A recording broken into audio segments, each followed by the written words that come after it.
Hello friends, मार्गदर्शन competition classes में आपका स्वागत है। भगवान बुद्ध की श्रृंखला के अंतर्गत आज हम भगवान बुद्ध के धर्म चक्र परिवर्तन की घटना के बारे में बताएंगे। किस प्रकार से उन्होंने धर्म चक्र परिवर्तन अर्थात प्रथम उपदेश दिया। भगवान बुद्ध के द्वारा जो प्रथम उपदेश दिया जाता है उस घटना को धर्म चक्र परिवर्तन के नाम से जाना जाता है। और धर्म चक्र परिवर्तन के बाद उन्होंने किस प्रकार से धर्म का प्रचार किया, अपने धर्म का किस प्रकार से प्रसार किया, इन सब बातों के बारे में हम आज आपको अवगत कराएंगे। तो हम देखते हैं भगवान बुद्ध को जब ज्ञान प्राप्त होता है, कहाँ उरुवेला में जब ज्ञान प्राप्त हुआ उस स्थान को बोध गया के नाम से जाना जाता है। और बोध गया में जब ज्ञान प्राप्त होता है तो हम देखते हैं ज्ञान प्राप्ति के बाद तपस्सु और भल्लिक नाम के दो बंजारे होते हैं जो इनके सेवक बन जाते हैं, इनकी सेवा में आ जाते हैं। उसके बाद भी ये क्या करते हैं, महात्मा बुद्ध वहाँ से प्रस्थान करते हैं ऋषिपत्तन के लिए। ऋषिपत्तन अर्थात सारनाथ। तो ऋषिपत्तन में ये आते हैं और अपने बिछड़े हुए 5 ब्राह्मण साथियों को ये सबसे पहले प्रथम उपदेश देते हैं। यही प्रथम उपदेश देने की घटना ही इतिहास में बौद्ध धर्म साहित्य में धर्म चक्र परिवर्तन के नाम से जानी जाती है। तो जब ये 5 ब्राह्मण साथियों को उपदेश देते हैं तो इस उपदेश के बाद इनके जो ब्राह्मण साथी होते हैं 5, वो कठोर तप के मार्ग को छोड़ देते हैं। कठोर तपश्चर्या और उपवास के मार्ग को छोड़कर वो भगवान बुद्ध के मध्यम मार्ग को स्वीकार करते हैं और पुनः इनके शिष्य बन जाते हैं। वास्तव में यहीं से संघ का आरंभ होता है। भगवान बुद्ध के द्वारा जब 5 ब्राह्मणों को शिक्षा दी जाती है, 5 ब्राह्मणों को उपदेश दिया जाता है, फिर उन्हें विभिन्न दिशाओं में उपदेश के लिए, अपने धर्म के प्रचार के लिए, कहना चाहिए सत्य के प्रसार के लिए उन्हें विभिन्न दिशाओं में भेजा जाता है। हम देखते हैं 5 ब्राह्मणों को उपदेश देने के बाद फिर महात्मा बुद्ध काशी में आ जाते हैं और काशी में यश नामक श्रेष्ठी पुत्र होता है, उसे ये उपदेश देते हैं। उसी के यहाँ ये प्रवास करते हैं और यश के माता पिता पत्नी पुत्र आदि सभी उसके शिष्य बन जाते हैं। इसके साथ और भी तमाम लोग शिष्य बनते हैं। हम देखते हैं काशी में ये 60 युवा सन्यासी जो होते हैं वो भी महात्मा बुद्ध के शिष्य बन जाते हैं। इसके बाद महात्मा बुद्ध सारनाथ के लिए प्रस्थान करते हैं और सारनाथ में ही ये बात ध्यान रखने योग्य है कि सारनाथ में ही प्रथम वर्षा काल अर्थात चातुर्मास करते हैं। प्रथम वर्षा काल देखिए, भगवान बुद्ध ने जब ज्ञान प्राप्त किया, ज्ञान प्राप्ति के बाद 8 महीने तक वो निरंतर प्रचार करते थे, सत्य की दुख के निवारण के लिए कार्य करते थे, दुख के कारण और दुख के निवारण को लोगों के समक्ष प्रस्तुत करते थे। उसके बाद 4 महीने जो बरसात के 4 महीने होते हैं उनमें भारतीय संत परंपरा के अनुसार, भारतीय ऋषि परंपरा के अनुसार 4 महीने एक स्थान पर प्रवास किया जाता था जिसे चातुर्मास के नाम से जाना जाता है। तो भगवान बुद्ध के द्वारा प्रथम प्रवास, प्रथम चातुर्मास जो किया जाता है वो सारनाथ में किया जाता है। सारनाथ के बाद फिर ये उरुवेला आते हैं अर्थात बोध गया जहाँ इन्हें ज्ञान प्राप्त हुआ था, फिर से आते हैं और वहाँ पर 30 धनी युवकों को ये अपना उपदेश देते हैं। 30 धनी युवक इनके शिष्य बन जाते हैं।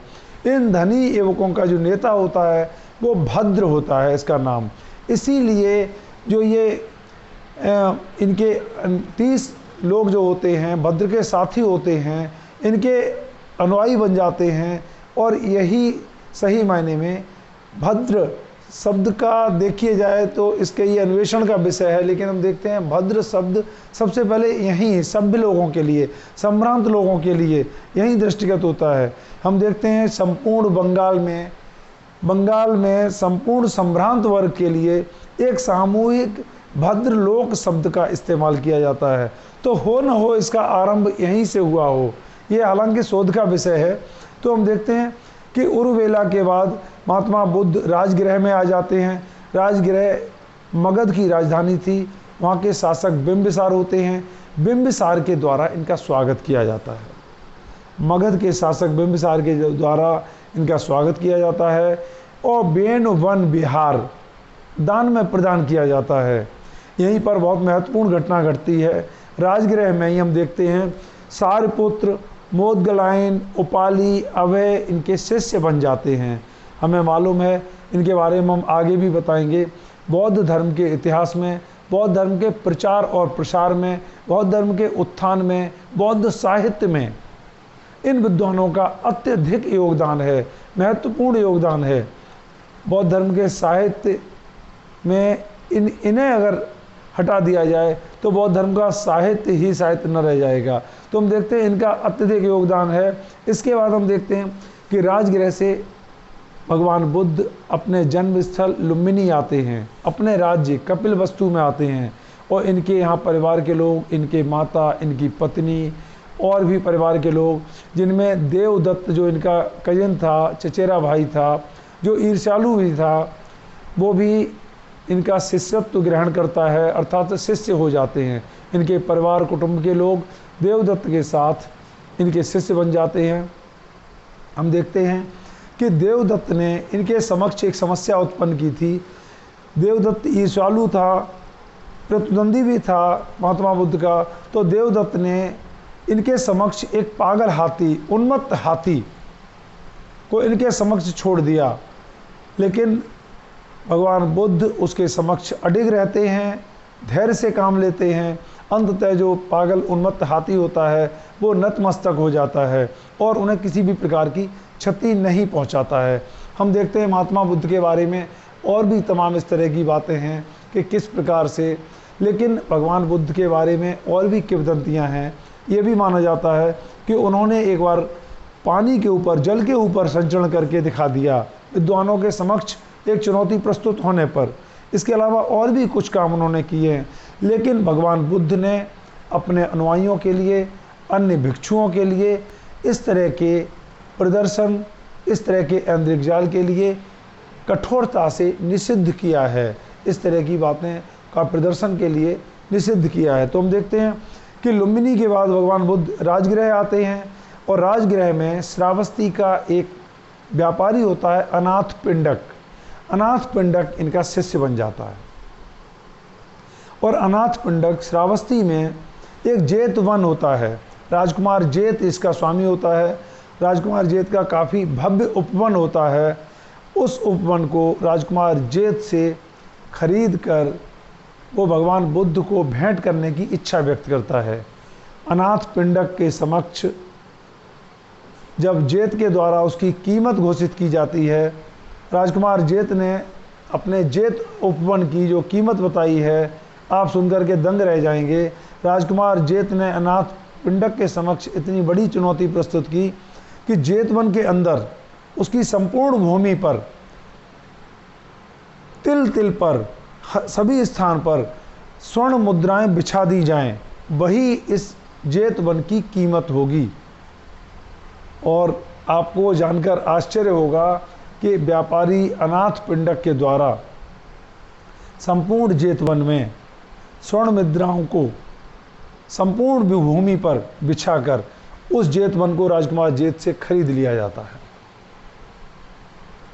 इससे भगवान बुद्ध के प्रति अनाथ पिंडक की न केवल श्रद्धा ज्ञात होती है, बल्कि यह भी ज्ञात होता है कि भारत में उस समय भारत कितना समृद्ध था, उसकी अर्थव्यवस्था कितनी सुदृढ़ थी, व्यापार कितना सुदृढ़ रहा होगा कि एक श्रावस्ती के व्यापारी ने संपूर्ण भूमि पर स्वर्ण मुद्राएं बिछाकर और अनाथ पिंडक वन को खरीद लिया।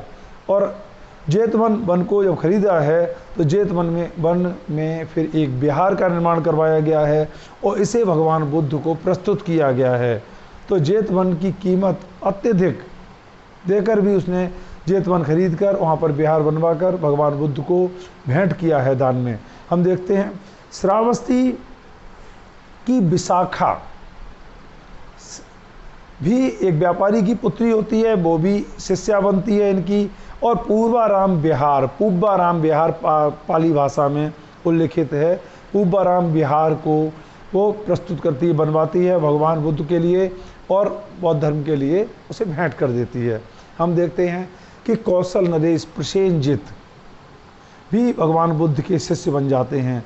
आप देखिए भगवान बुद्ध का व्यक्तित्व कितना प्रभावशाली होगा, उनके शब्दों में कितना ओज होगा, उनकी वाणी में कितना तेज होगा कि उस समय के भारत के, उत्तर भारत के, गंगा घाटी के, उत्तर प्रदेश से लेकर हम कह सकते हैं बिहार तक के क्षेत्र में जो सभ्यता का जहाँ सबसे पहले प्रसार हुआ वैदिक काल में, तो हम देखते हैं कि यहाँ के लगभग सभी राजाओं ने और बड़े से बड़े व्यापारियों ने भगवान बुद्ध के उपदेश को ग्रहण किया, स्वीकार किया, उनके शिष्यत्व को ग्रहण किया।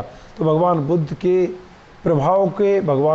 प्रभाव को, प्रताप को आप समझ सकते हैं। तो प्रसेनजीत कौशल नरेश थे, इनके द्वारा भी भगवान बुद्ध का शिष्यत्व ग्रहण किया जाता है। हम देखते हैं भगवान बुद्ध के ज्ञान प्राप्ति के 8वें वर्ष लिच्छवियों के द्वारा वैशाली में भगवान बुद्ध को आमंत्रित किया जाता है और कूटाग्रशाला बिहार को दान में दिया जाता है। यहीं पर हम देखते हैं कि वैशाली में ही भगवान बुद्ध के प्रिय शिष्य आनंद के कहने पर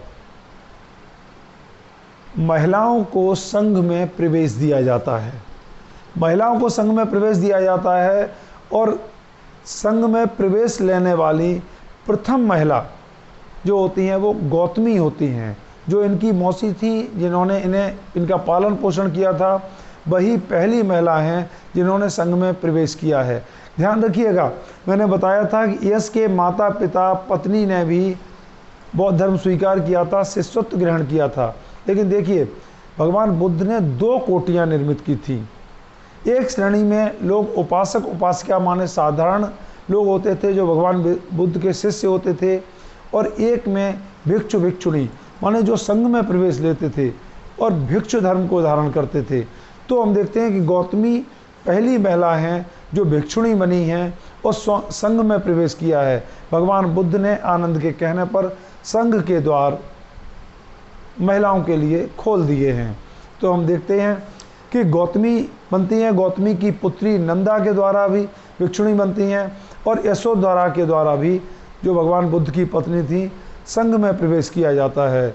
और यहीं वैशाली में वैशाली की प्रसिद्ध नगर वधू आम्रपाली भी भगवान बुद्ध की शिष्या बन जाती है। हम देखते हैं इसके बाद मगध के सम्राट बिंबिसार की पत्नी क्षेमा भी भगवान बुद्ध की शिष्या बन जाती हैं। कौशाम्बी नरेश उदयन भी पिंडोला भारद्वाज के प्रभाव में आकर बौद्ध बन जाते हैं और घोषिताराम बिहार दान में देते हैं। 20वें वर्ष हम देखते हैं कि श्रावस्ती में अंगुलीमाल नाम का जो राक्षस था, एक तरीके से नरभक्षी था, वो भी भगवान बुद्ध के प्रभाव में आकर उनका शिष्य बन जाता है। और भगवान बुद्ध के जो सर्वाधिक प्रवास होते हैं वो कौशल राज्य में हुए। भगवान बुद्ध के सर्वाधिक शिष्य भी कौशल राज्य में ही थे। हम देखते हैं कि इसके बाद भगवान बुद्ध अंतिम भोजन पावा में करते हैं और पावा के बाद